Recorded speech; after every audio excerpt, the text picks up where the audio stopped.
ગેરકાયદે ખનનને લઈને ચોટીલાના નાયબ કલેક્ટર એક્શનના મોડમાં જોવા મળ્યા છે। મહત્વનું છે કે કાર્યવાહી હાથ ધરવામાં આવી।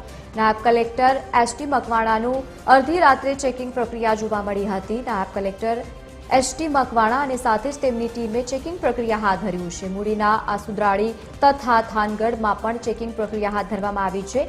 ગેરકાયદે કાર્બોસેલના કૂવામાં ચેકિંગ પ્રક્રિયા કરવામાં આવી છે। અગાઉ પણ બંધ પડેલા ગેરકાયદે કાર્બોસેલના જે કૂવા અને કોલસાના કૂવાની પણ ચકાસણી હાથ ધરવામાં આવી હતી અને ગેરકાયદે કોલસાનો કૂવો બંધ હાલતમાં જ જોવા મળ્યો હતો।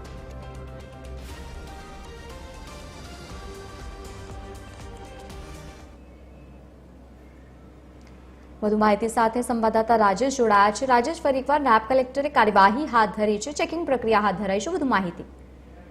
આજે લવની વાત કરવામાં આવે તો ચોટીલા નાયબ કલેક્ટર દ્વારા અવારનવાર ગેરકાયદેસર ચાલતા કાર્બોસેલના કુવાઓ પર દરોડા પાડી મુદ્દામાલ સહિત ઝડપી પાડવામાં આવે છે અને ત્યારબાદ આ ગેરકાયદેસર કુવાઓ ફરી ખોદકામ ન થાય તેને લઈ તેને બુરી દેવામાં પણ આવે છે।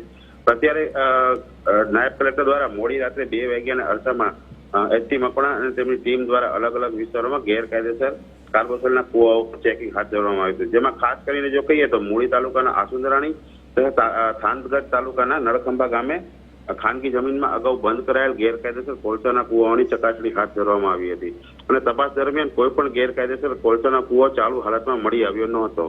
જી લવલીન, બિલકુલ આભાર સમગ્ર માહિતી સાથે જોડાવા બદલ। તો સતત ચેકિંગ પ્રક્રિયા હાથ ધરવામાં આવી છે, અડધી રાત્રે ચેકિંગ હાથ ધરાયું છે।